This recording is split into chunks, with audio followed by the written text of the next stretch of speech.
You've probably been there before. Sitting at your desk for hours, the book open, a pencil in your hand, highlighting key points, even rereading your notes multiple times. The night before the exam arrives, you pour yourself some coffee, the desk lamp is on, your eyes are tired, but you keep going. Exam morning comes. You get ready, sit down on your chair, look at the questions, and suddenly it feels like everything has been wiped from your mind. Everything looks familiar, but none of it actually helps. Stress and guilt take over. You tell yourself, why can't I do this? Am I stupid?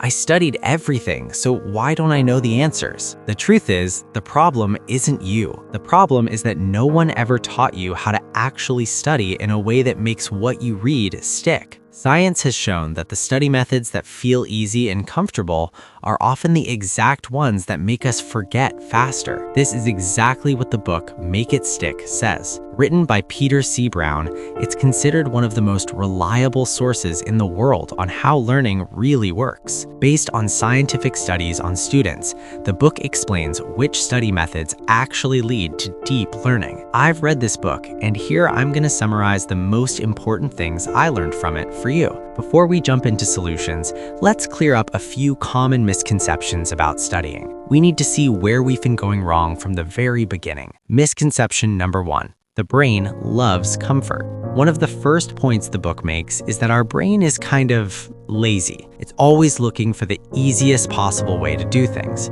So when we have two study methods and one of them feels easier and takes less energy, we automatically choose that one. But this is exactly where the problem starts. That comfort is the opposite of real learning. Real learning happens when we push the brain, when we force it to build new neural pathways and think differently. Learning only happens when the mind faces difficulty, gets challenged, and has to spend energy. In short, if your brain isn't sweating, it's not really learning. So if you're studying in a way that feels too easy and effortless, chances are you're on the wrong path. The methods that actually work are the ones that are slightly uncomfortable, what the book calls desirable difficulties. Misconception number 2. Cramming equals learning. Another false belief is thinking that if we study something intensely and all at once, we've learned it. The best example? Exam night. When you cram a huge amount of information into your brain in a few hours, you might pass the exam the next day, but that's not real learning. Just wait a week and you'll see that almost nothing is left. Real learning has its own rules, which we'll get to in the solutions. Misconception number 3. Making mistakes is bad. We often think mistakes are a disaster. The moment we mess up while learning, we immediately start blaming ourselves. Wow, I'm so dumb. How could I make that mistake? But the truth is, mistakes aren't just okay. They're a sign you're on the right path.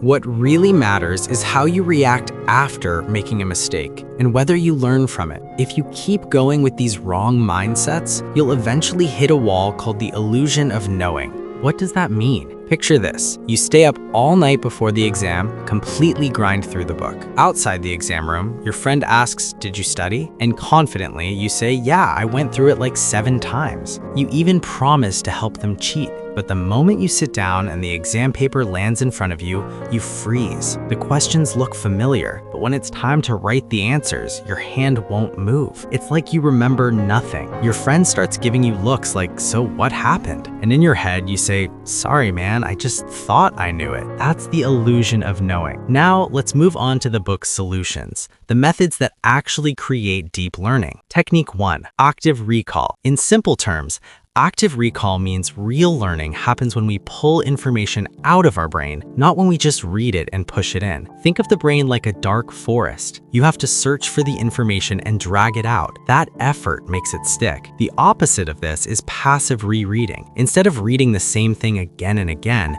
you read it properly once, then test yourself and force your brain to retrieve the information. This is far more effective, and it helps the information settle into memory. Active recall can take different forms. Testing yourself is the best one, but even tests have levels. Essay-style questions are more effective than multiple-choice ones because you're forced to explain things clearly and extract the knowledge from your brain in your own words. Technique 2, spaced practice, or spaced repetition. Every day we dump tons of information into our brains, from books and lessons to endless Instagram scrolling. But the brain isn't a storage unit. There's an unspoken deal between you and your brain. The brain says, you need to give me a signal so I know which information is actually important enough to keep. That signal is coming back to the material after a delay. You study something today, then 3 days later you review it again. That's when your brain says, oh, this person keeps coming back to this. It must be important. And that's when the information moves into long-term memory. You might ask, how is this different from rereading? The difference is this. Rereading is continuous and non-stop. Spaced practice gives your brain time to forget a little, then challenges it again. That gap is the secret to learning. Technique 3.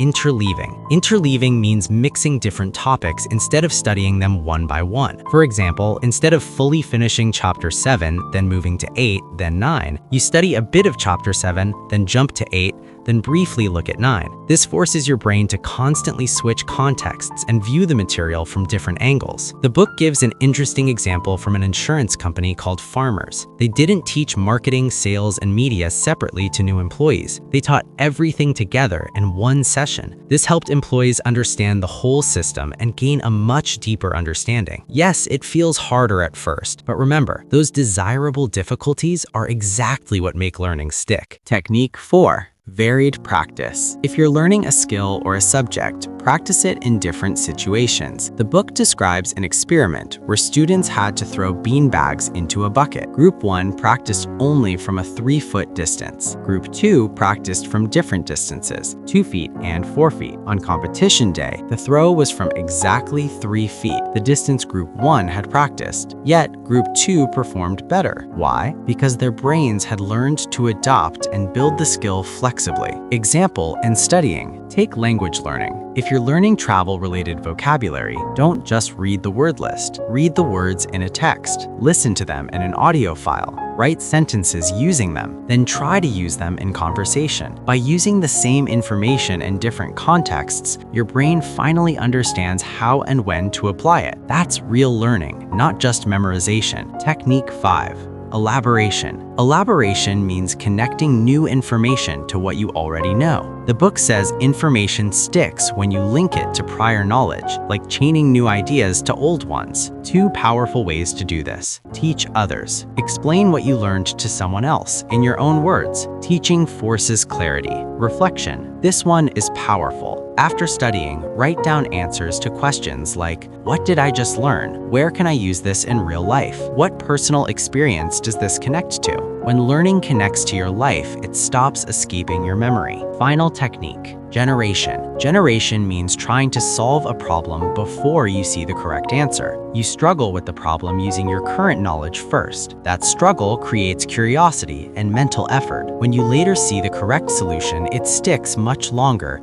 because of the energy you spent. That effort is another form of desirable difficulty. Final note. Summaries never replace the original source. If you have time, definitely read the original book. If this video was helpful, support us by liking and subscribing. And if you have any thoughts, write them in the comments.